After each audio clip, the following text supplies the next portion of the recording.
Olá, sou a professora Luzia Valentina Módulo e esta é a segunda parte da aula sobre biossíntese de proteínas. Saliento que este material didático está sujeito à advertência legal publicada pela Universidade Federal de Minas Gerais, a UFMG, em 31 de julho de 2020.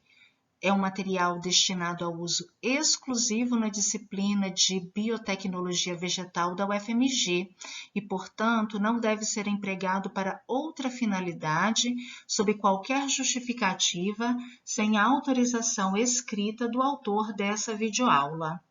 Grande parte das figuras e imagens usadas nessa videoaula são do livro Biochemistry and Molecular Biology of Plants, publicado por Buchanan e Greason e Jones em 2017, e as demais também lhes são atribuídas devida referência. A imagem em tela mostra de uma forma reduzida todo o processo de produção de proteína, que começa na fase de iniciação, onde conta-se com a presença de um RNA mensageiro maduro, uma fita simples de RNA, aqui demonstrado da 5' para a extremidade 3', com a formação do complexo ribossomal, no qual se unem as duas subunidades, a subunidade menor e a subunidade maior, que caminha, percorre, se movimenta ao longo desta cadeia de RNA mensageiro para então fazer a leitura dos códons e, assistida por um RNA de transferência específico que acomoda o aminoácido relacionado àquela trinca, àquele códon, inicia todo o processo de biossíntese de proteína. Então, entra-se na fase do alongamento, é quando essa cadeia peptídica começa a se tornar uma cadeia polipeptídica, com aumento gradativo do comprimento desta cadeia linear em função da transferência de aminoácidos para aquela cadeia, aquela cadeia crescente polipeptídica, até que se atinja um determinado tamanho, e é quando esse complexo ribossomal encontra um códon de parada e aí entra em processo de término daquela síntese, no qual, então, é caracterizada pela dissociação do complexo ribossomal. Ambas as subunidades elas são dissociadas e liberadas para o meio, bem como aquela cadeia polipeptídica recém-formada, enfatizando aqui o N-terminal e o C-terminal ou carboxi-terminal. Então, carboxi-terminal, amino-terminal. Nota-se que, pelo tipo de ribossomo, de complexo ribossomal formado, nós podemos predizer que esta síntese proteica está acontecendo no citosol. A adição de um aminoácido numa cadeia peptídica, ela é facilitada quando este aminoácido se encontra ativado. E o que seria essa ativação? É exatamente ligar este aminoácido ao RNA de transferência correspondente, aquele RNA de transferência específico para aquele aminoácido. Então, é um processo que a gente chama de ativação do aminoácido, preparação do aminoácido para facilitar a sua adição, a sua incorporação na cadeia peptídica que dará origem à proteína em questão. E como que isso acontece? Esse é um processo, o processo de ligação do aminoácido no RNA de transferência específico, ele é catalisado por uma enzima denominada aminoácido tRNA sintetase. E de que forma que acontece? Este processo se dá Nós temos aqui um exemplo, um aminoácido genérico constituído por carbono alfa. A este carbono está ligado um grupo carboxila, um grupo amina, o hidrogênio e um grupo R, que pode ser qualquer grupo R, e é o que vai definir a identidade daquele aminoácido. Independentemente da identidade daquele aminoácido, esse aminoácido se ligará a uma molécula de ATP, mas para isso o ATP precisa sofrer hidrólise, porque é uma reação que demanda energia, e a liberação de um pirofosfato, dando origem ao AMP, faz com que se obtenha a energia necessária, a energia daquela hidrólise, e impulsiona então a ligação do aminoácido genérico na molécula de AMP, formando então o aminoácido AMP. Agora, este aminoácido se encontra ativado. Mas eu não compreendi, professora, você havia me dito que ele estaria ativado se ele fosse ligado a um RNA de transferência. Sim, é verdade. Mas para que ele se ligue a um RNA de transferência, esse processo tem que ser facilitado ao incorporar a molécula de aminoácido, um excelente grupo abandonador, como é o caso do AMP. O AMP, do ponto de vista químico, ele é um excelente grupo abandonador, e como o próprio nome sugere, ele tem facilidade de abandonar uma molécula a qual ele se encontra ligado, e com isso favorece o processo de formação de uma ligação covalente entre aquela molécula abandonada, entre aspas, né, e a molécula alvo, no caso aqui, o exemplificado pelo RNA de transferência específico, que contém um anticódon que é complementar ao códon que codifica esse aminoácido genérico. Então, agora, com isso, de posse desta substância que apresenta um excelente grupo abandonador, o AMP é facilmente abandonado da molécula desse aminoácido genérico, favorecendo então a ligação do aminoácido nessa extremidade 3' do RNA de transferência. Pronto, então agora nós temos um aminoácido que está pronto para ser adicionado no âmbito da biossíntese de proteína, desde que o códon que codifique este aminoácido esteja presente naquela cadeia de RNA mensageiro e seja em algum momento lido pelo complexo ribossomal. A construção da cadeia polipeptídica começa com o aminoácido metionina e envolve a participação de diversos fatores proteicos de iniciação, como os exemplificados aqui nesta imagem. São diversos. Então, inicialmente, o que acontece é que a subunidade menor do ribossomo, ela se liga à cadeia de RNA mensageiro e, por consequência, diversos fatores proteicos de iniciação são ligados a essa subunidade. Um fator de iniciação bastante específico, que é o fator EIF2, ele auxilia o processo de ligação da metionina tRNA a uma molécula de GTP.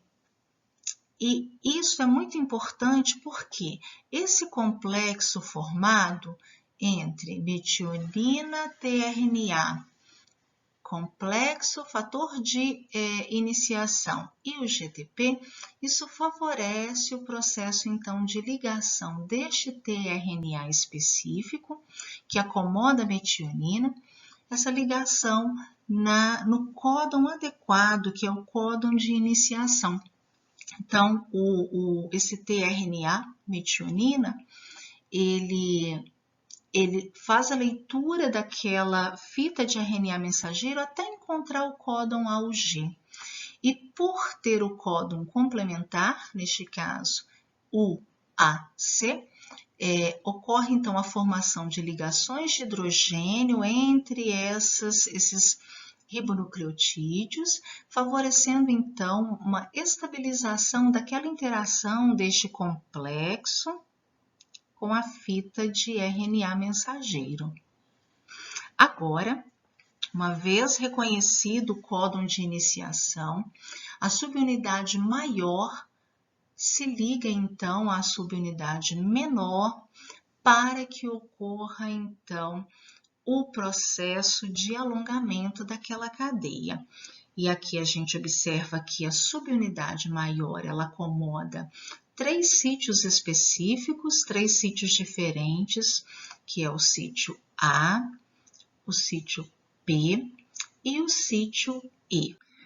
Para o ciclo de alongamento, que ocorre na síntese de proteínas, eu gostaria de tomar com vocês este exemplo, onde nós temos os 3 sítios que foi mencionado no slide anterior, o sítio A, o sítio P e o sítio E, no qual o sítio P ele acomoda já um dipeptídeo, ou seja, uma metionina, aquela primeira metionina que foi adicionada no códon a partir da leitura do códon de iniciação, ela foi agora incorporada, né, ligada ao esqueleto carbônico da fenilalanina. E esse sistema se encontra no sítio P. Enquanto que o sítio E agora acomoda aquele tRNA de transferência, aquele RNA de transferência que acomodava anteriormente o resíduo de metionina.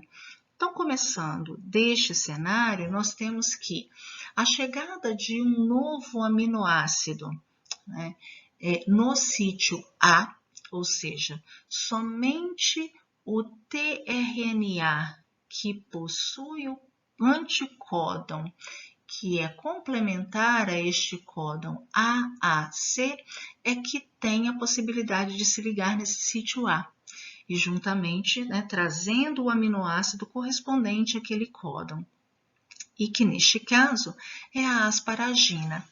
Então, para que o tRNA, acomodando uma asparagina em sua estrutura, possa se ligar ao sítio A desta porção maior do ribossomo, é necessário que se forme um complexo ternário entre a asparagina tRNA, uma molécula de GTP e um fator de alongamento, que neste caso é o EEF1A.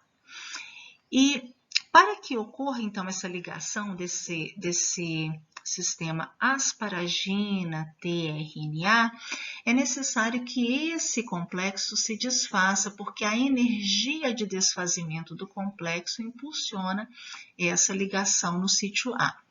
Então, nós teremos que a liberação de GDP e o fator de alongamento 1A faz com que esse asparagina-tRNA, esse sistema asparagina-tRNA, se liga neste sítio A. A ligação do sistema asparagina-tRNA no sítio A impulsiona a liberação do tRNA livre a partir do sítio E. Então, agora nós teríamos uma situação caracterizada por esta imagem, onde no sítio A está ligado o tRNA que acomoda a asparagina, e no sítio P, o tRNA que acomoda aquele dipeptídeo anterior, que é constituído de metionina e fenilalanina. A formação da ligação peptídica ocorrerá neste momento. E quem que vai assistir esse processo, né? Uma peptidiltransferase. Então, o grupamento amino, né, da função amino do aminoácido asparagina, ele ataca a carbonila do esqueleto carbônico da fenilalanina, que está ligada a uma metionina. E com isso, o par de elétrons dessa ligação CO, ele é direcionado para o oxigênio, então ocorrendo a clivagem dessa ligação, que nada mais é do que a ligação que estabelece a interação entre esses dois dipeptídeos com o tRNA. Ou seja, esse tRNA agora, ele é um tRNA livre, desacilado e, consequentemente, formou-se uma ligação peptídica. Agora, nesse sítio A, tem-se um tripeptídeo constituído de metionina ligada a uma fenilalanina ligada a uma asparagina. Neste processo, exemplificado aqui, olha, o tripeptídeo já está ligado a um tRNA do sítio A e o tRNA localizado no sítio P se encontra vazio. Então, agora, com a translocação deste complexo ribossomal no sentido de fazer a leitura do sentido 5' 3' para fazer a leitura desse RNA mensageiro, faz com que aquele tRNA desprovido de aminoácido passe para o sítio E, que é um sítio de saída, e, consequentemente, o sítio adjacente passa a ser o sítio P. Então, nós temos que ocorreria a circunstância em que o tRNA livre passaria para o sítio E, porque esse complexo ribossomal moveu da esquerda para a direita. O tRNA contendo aquele tripeptídeo agora se encontra no sítio P e o sítio A contendo um novo códon, neste caso exemplificado por GAA, está pronto para receber o outro aminoácido que é o correspondente, que é o de codificação desta trinca. Isso acontece até que essa cadeia polipeptídica fique do tamanho esperado, em função do número de códons que serão lidos até que se encontre um códon de parada.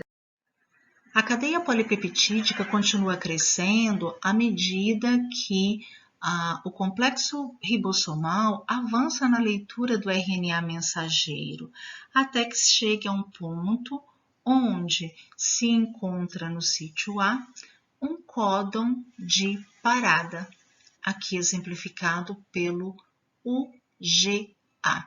Quando isso acontece, fatores de liberação são acionados e, formando um complexo entre fatores de liberação e GTP, esse complexo se liga naquele sítio A, tendo em vista que é um sítio que acomoda um códon de parada, então não se tem prevista a ligação de nenhum tRNA que acomode qualquer aminoácido. Então, este complexo de dois fatores de liberação associados a uma molécula de GTP faz com que aquele resíduo, aquele tRNA desprovido de qualquer aminoácido que se encontrava no sítio E, seja liberado a partir deste complexo, desse sítio que está contido na subunidade maior do ribossomo. E com isso, num processo que demanda fosfato, ocorre a clivagem daquela ligação covalente que é estabelecida entre o último aminoácido daquela cadeia polipeptídica e o tRNA contido no sítio P. A liberação daquela cadeia polipeptídica faz com que aquele tRNA fique desprovido de acil e, portanto, favorecendo toda a dissociação daquele complexo ribossomal que assistia ao processo de biossíntese de proteína. Então, ele se dissocia tanto a subunidade maior quanto a subunidade menor, se dissociam da fita de RNA mensageiro, juntamente com o tRNA específico, que se encontrava ligado no sítio P, e alguns fatores como GDP e fatores de liberação.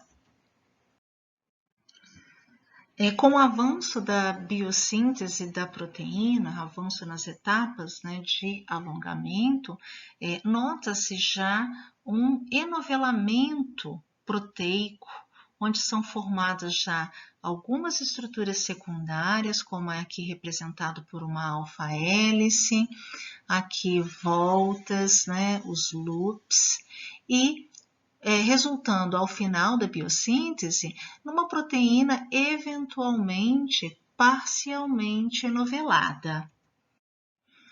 As proteínas são sintetizadas em meio aquoso e torna-se um problema o fato de que muitas contenham regiões de hidrofobicidade, ou seja, regiões que não interagem muito bem com a água, porque são hidrofóbicas.